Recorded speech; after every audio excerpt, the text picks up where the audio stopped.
Ok, amados irmãos, convido você a abrir a sua Bíblia no livro de Neemias. Hoje, no capítulo 2,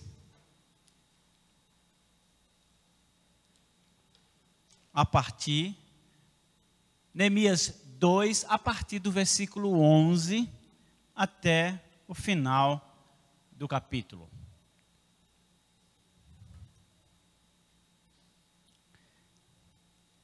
Achamos todos? Amém?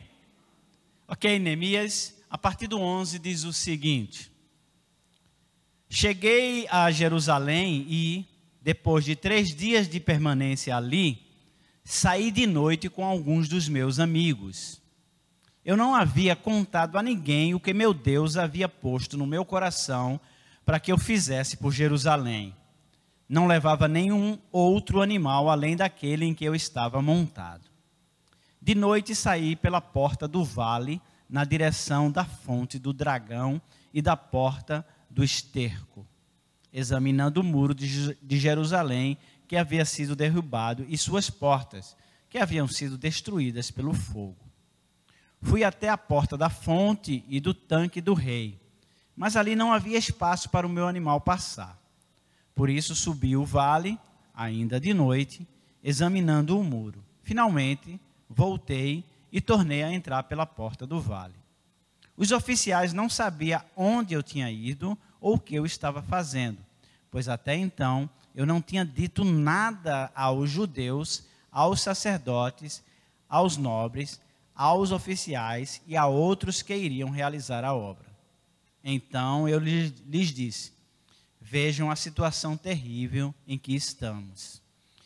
Jerusalém está em ruínas e suas portas foram destruídas pelo fogo. Venham, vamos reconstruir os muros de Jerusalém para que não fiquemos mais nessa situação humilhante. Também lhes contei como Deus tinha sido bondoso comigo e o que o rei me tinha dito. Eles responderam: sim, vamos começar a reconstrução. E se encheram de coragem para a realização desse bom projeto. Quando, porém, Sambalate, o Horonita, Tobias, o oficial amonita e Gessem, o árabe, souberam disso, zombaram de nós, desprezaram-nos e perguntaram: o que vocês estão fazendo? Estão se rebelando contra o rei? Eu lhes respondi: o Deus dos céus fará que sejamos bem-sucedidos. Nós, os seus servos, começaremos a reconstrução, mas, no que lhes diz respeito, vocês não têm não têm parte nem direito legal sobre Jerusalém. E em sua história não há nada de memorável que favoreça vocês. Vamos orar. Pai, obrigado pela tua palavra e rogamos, ó Deus, fala aos nossos corações, em nome de Jesus, amém. Meus irmãos, nós já vimos a oração eficaz de Neemias e por que ela era eficaz num primeiro momento. Domingo passado nós estivemos observando como, seguindo o exemplo de Neemias, nós podemos obter êxito em nossos empreendimentos, em nossos projetos. E hoje, irmãos, eu queria compartilhar com vocês de modo até rápido, tá certo? E simples. Queria compartilhar com vocês sobre como nós podemos mudar uma situação incômoda. Alguns reis de Israel, no período da monarquia, eles observaram, viram a nação mergulhada na idolatria, abandonando Deus, e eles se mantiveram passivos a isso. E as consequências foram terríveis dos reis, que não tomaram nenhuma posição, não tomaram nenhuma atitude, e muitas vezes até não só se acomodaram, mas também se envolveram com aquela situação trágica de idolatria. O que nós podemos observar, por exemplo, o rei Davi, ele nem era rei ainda, mas ele se incomodou com aquele homem forte, grande, lançando palavras de desafio a Israel e ao Deus de Israel. Davi se incomodou, Davi não aceitou aquilo. Tanto é que Davi chegou a afirmar: quem é esse incircunciso que blasfema contra Deus? E aí Davi tomou atitude. Davi mudou a situação que estava ali naquele momento. E vocês já conhecem a história, a gente não precisa se deter muito. Davi destruiu, colocou por terra aquilo que era um incômodo para Israel naquele tempo. No Novo Testamento, nós podemos observar o apóstolo Paulo, que muitas vezes se inquietou e se incomodou com vamos dizer assim, a falta do conhecimento da verdade do Evangelho em algumas cidades. E Paulo agiu, fez, se mexeu, e muitas vezes até colocando em risco a sua própria vida, ele fez com que o Evangelho alcançasse aquelas cidades e se expandisse. E muitas vezes, irmãos, somos nós. Muitas vezes existem situações incômodas na nossa vida pessoal. Às vezes são situações incômodas na família. Às vezes são situações incômodas até no ambiente que a gente vive, trabalha ou coisas assim. E a gente fica preocupado, a gente se incomoda, mas a gente vai deixando a coisa acontecer.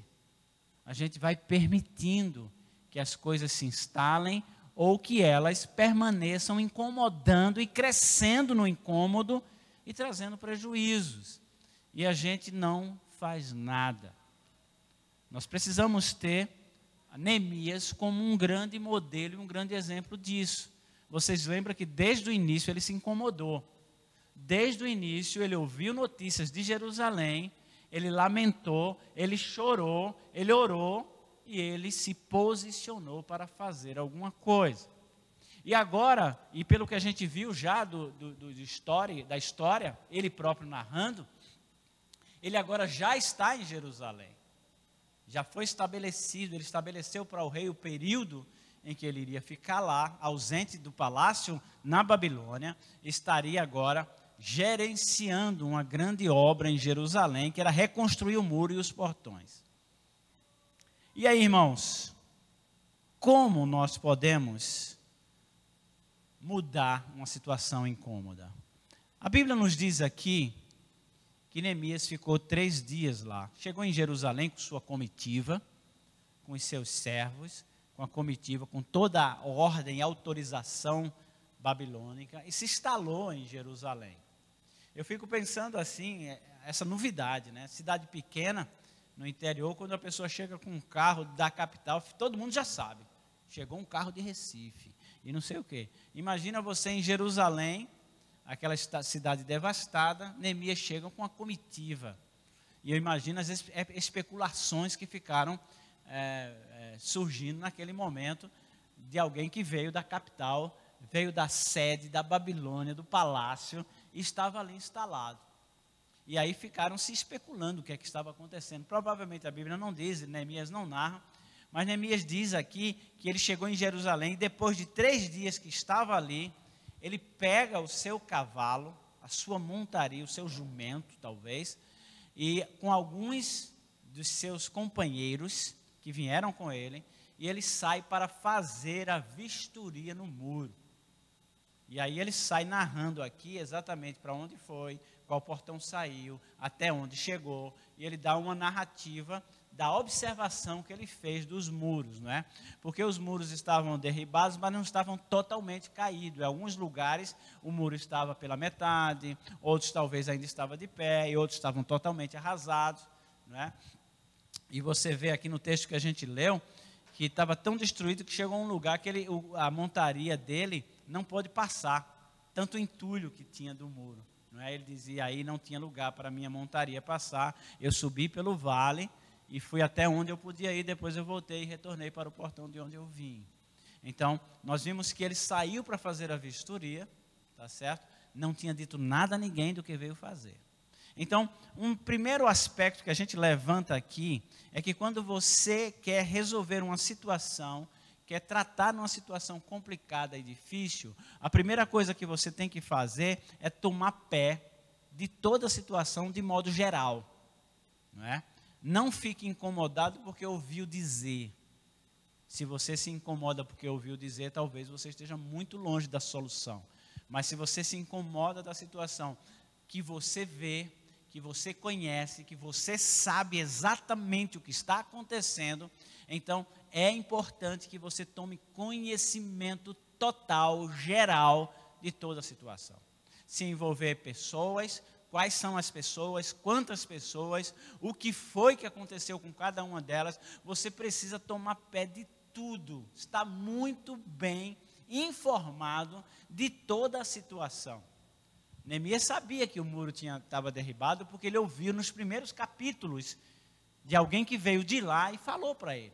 Mas ele não conhecia ainda, como as pessoas costumam dizer, em loco. Ele não tinha visto presencialmente, ele precisava ver isso. E aí ele saiu naquela noite para examinar esses muros. Provavelmente, lógico, que não tinha refletor. Eles saíram com tochas à noite para poder ver toda a situação do muro. E pelo que ele andou e caminhou, ele já viu realmente o que precisava ser feito. Então, a primeira coisa que a gente precisa saber é avaliar a situação, mas também, como Neemias fez, de forma discreta. Neemias não chegou com alarido e disse, eu vim resolver a bronca aqui desse muro, eu vim fazer isso, fazer aquilo, porque muitas vezes quando a gente fala muito, a gente se compromete muito. Muitas vezes a gente quando fala muito, a gente coloca alvos e objetivos muito altos, que de repente a gente percebe que a gente não vai conseguir nem fazer metade. Então Neemias não falou nada até ver realmente o que é que ele podia fazer. Então, quando você tiver uma situação incômoda, quer seja na sua vida pessoal, ou seja na família, ou qualquer outra coisa, você precisa tomar pé da situação de forma muito clara, para você olhar o problema, olhar a situação incômoda, olhar aquela coisa que não está funcionando bem, e olhar para você e sua condição, quer seja material, financeira, ou até mesmo emocional, para poder tratar e resolver essas questões. Então, você precisa, em silêncio, com muita calma, e claro, não tenho nenhuma dúvida aqui, que Neemias, porque a gente já viu que ele era homem de oração, com muita oração, tá certo? Tomar pé de uma forma geral da situação, para poder, olhando a situação e olhando para você saber até onde pode ir. Porque tem situações que você vai ver que você nem pode entrar. Você gostaria muito de resolver, mas ao analisar a situação, você vai ver que você não tem a mínima condição de resolver. Então, a primeira coisa é analise discretamente, sem alarido, sem gritaria, sem aparecer. Você analisa a situação de forma muito clara, muito ampla e bem detalhada, para poder saber até onde você pode ir e o que você pode fazer. E foi o que Neemias fez. Quando Neemias volta dessa viagem, desse passeio, né, passeio de reconhecimento, quando ele volta, ele já sabia o que é que ele podia fazer, se ele podia fazer ou não, e como ele faria. Então ele já estava com todos os subsídios de informações para tomar pé da situação. Inspecionou pessoalmente a situação dos muros e das portas, obteve informações, esteve planejando sua estratégia para a construção do muro. Enquanto ele via, ele sabia como é que eu vou fazer. Vou fazer aqui, dessa forma, daquela forma, e as estratégias que precisariam ser montadas. Ele avaliou também quem seriam ou quem eram os líderes do povo, quem é realmente que poderia influenciar positivamente o povo na obra. Você vê que ele passou 3 dias ali e foi com certeza reconhecimento não da necessidade do muro, mas reconhecimento das pessoas que estavam lá, para realmente saber quem são as pessoas. E aí ele pôde estar, e ele não comunicou nada do que veio fazer, né? Para não influenciar ninguém. Então, e também, claro, calculando os recursos necessários para a obra. A própria Bíblia ensina que um rei, se ele vai sair à guerra, ele precisa fazer a conta. saber se vai ter condição, se vai ser recursos para manter a tropa, quantos homens vai ter. Então a Bíblia ensina que tudo tem que ter esse planejamento de recursos, né? E ele calculou os recursos necessários. Tudo isso foi feito de forma discreta, segundo nós vemos nos versículos que nós lemos. Segunda coisa que Neemias fez, versículo 17 e 18, veja o que é que diz aí. Então eu lhes disse, vejam a situação terrível em que estamos. Jerusalém está em ruínas e suas portas foram destruídas pelo fogo. Venham, vamos reconstruir os muros de Jerusalém para que não fiquemos mais nessa situação humilhante ou situação de vergonha. Tá? É o que Neemias está dizendo ao povo. Também lhes contei como Deus tinha sido bondoso comigo e o que o rei tinha feito. Irmãos, aqui é um ponto importante. Às vezes nós temos muito talento. E talento ajuda a fazer muita coisa. Mas você já imaginou, claro que você já imaginou, mas imagine agora comigo, se eu pego o meu talento, junto com o talento de Bruno, junto com o talento de Alexandre, de Robson, de Irmã Zélia, de Jerusa, de Agnaldo, se a gente junta todos os nossos talentos, todas as nossas habilidades, veja como nós podemos produzir com mais eficiência. Não é? Porque eu posso ter um talento para alguma coisa, mas eu sou limitado somente naquilo. Eu preciso de alguém para fazer outra coisa. Não é? Então, você vê muitas vezes numa obra, você precisa que tenha um pedreiro, depois você precisa que tenha um pintor, depois você precisa de um eletricista, cada um na sua habilidade.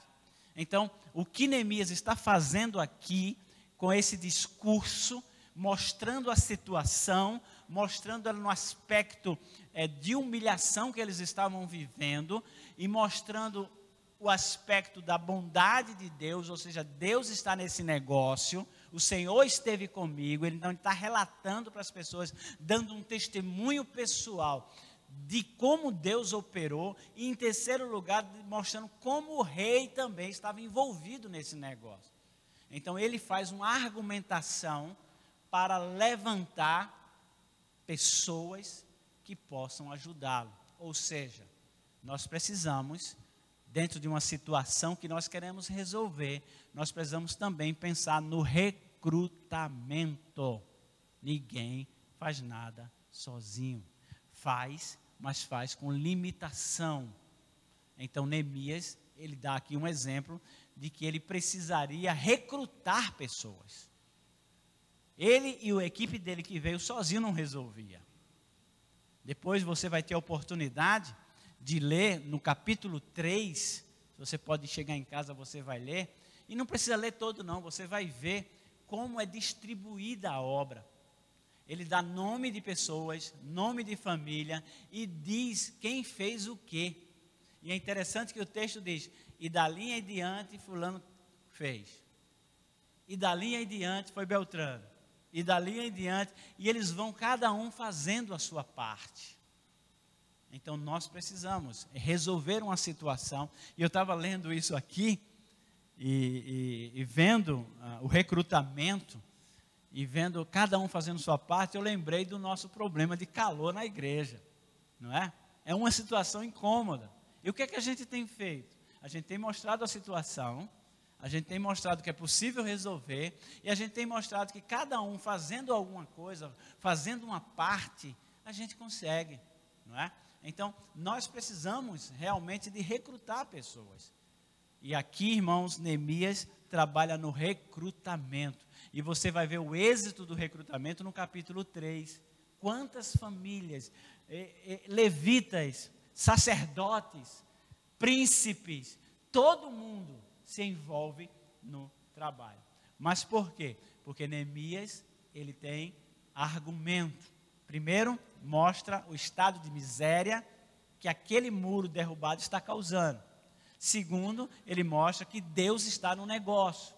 E terceiro, que o rei, humanamente falando, uma autoridade maior, também estava com eles. Então, quer resolver? Tome pé da situação, e arrume pessoas confiáveis que possam te ajudar para resolver essa situação incômoda. E terceira coisa, versículo 18, Neemias diz o quê? Também lhes contei como Deus tinha sido bondoso comigo, o que o rei tinha dito. Eles responderam: sim, vamos começar a reconstrução. E se encheram de coragem para a realização deste projeto. Meus irmãos, terceira coisa, não demore para começar a fazer. Não sei se a palavra essa é procrastinação. Né? Já ouviu falar essa palavra? É quando você fica adiando. Tem gente que é perito nisso. Consegue facilmente dar uma desculpa para não resolver. Né? Por exemplo, uma coisa, vamos usar um exemplo básico. Você sentiu uma dorzinha de dente. E aí? Tem que ir ao dentista, né? Eu preciso ir para o dentista. Mas não está doendo muito, não. Dá para esperar um pouquinho. Parou de doer. Mas a cárie está lá. Aí demora de novo. Aí depois você passa a língua e sente um buraco. Rapaz. Mas não está doendo. Então não vou. Não precisa ir para o dentista. Não está doendo. E o que é que acontece, meus irmãos? Você termina perdendo o dente e indo na emergência com o dente inflamado, que nem vai poder arrancar, porque dizem que inflamado não arranca, tem que tomar antibiótico para arrancar, perder o dente. Por quê? Vai adiando. Então nós somos peritos nisso, a gente fica dando desculpa. Quando a gente basta ter um medinho, né? Um medinho do dentista. Isso pode ser qualquer área na nossa vida. A gente tem que resolver, a situação é incômoda, você viu que realmente precisa ser feito, você até tem pessoas que estão te apoiando nesse projeto, estão te apoiando nisso, mas você fica dando desculpa. Sabe o que acontece? Você vai cair em descrédito. Se Neemias ele dissesse, vamos, Neemias, beleza, vamos esperar só mais um pouquinho, que cheguei de viagem, estou cansado. E se você vai adiando, você vai perdendo credibilidade. E a pior coisa que acontece na vida de alguém, de um ser humano, é quando ele perde credibilidade. Quando as pessoas não confiam mais nele. E é tão difícil conquistar a confiança das pessoas, mas é tão fácil perdê-las. Sabia disso? Você trabalha quase que a vida toda para conquistar a confiança de alguém. Mas facilmente você perde se você não tiver zelo. Então, meus irmãos, Neemias não somente incentivou aqueles homens, eles compraram a ideia, disseram, vamos começar, e Neemias disse, vamos sim, e começaram a obra. Começaram e, claro, logo veio a oposição. O capítulo que nós acabamos de ler, capítulo 2, ele termina com o início da oposição. E é o que nós vamos ver mais na frente. As estratégias do inimigo para impedir o avanço da obra de Deus. Saiba que quando você quiser resolver uma situação que está incomodando, e muitas vezes essa situação não está somente incomodando você, mas incomodando o reino de Deus, você sabe que você vai ter oposição. Tá? Por quê? Porque ninguém quer comprar um campo que não tenha valor. Ninguém joga pedra em árvore que não bota fruto. Então sempre você vai ter pessoas interessadas em derrubar, em destruir, em desanimar você, quando você quiser agir em favor do reino de Deus, dos princípios espirituais, dos valores da família. Então você vai ter sempre oposição. Mas permaneça firme e você vencerá, como o nosso personagem, o nosso irmão em Cristo, o irmão Neemias, lá tanto tempo atrás, foi firme. E eu incentivo você, lê o livro de Neemias. Que história linda, que homem de caráter é esse Neemias. Deus vai abençoar você só em você estar lendo essa história, você vai ver como Deus abençoou Neemias e o caráter de Neemias foi realmente um fator determinante para que isso acontecesse. Então, meus irmãos, está aqui 3 passos básicos para a gente vencer aquilo que tem nos inquietado e nos incomodado e atrapalhado todas as nossas ações dentro do reino de Deus, no âmbito da igreja, no âmbito profissional, no âmbito da família. Que Deus abençoe vocês, em nome de Jesus.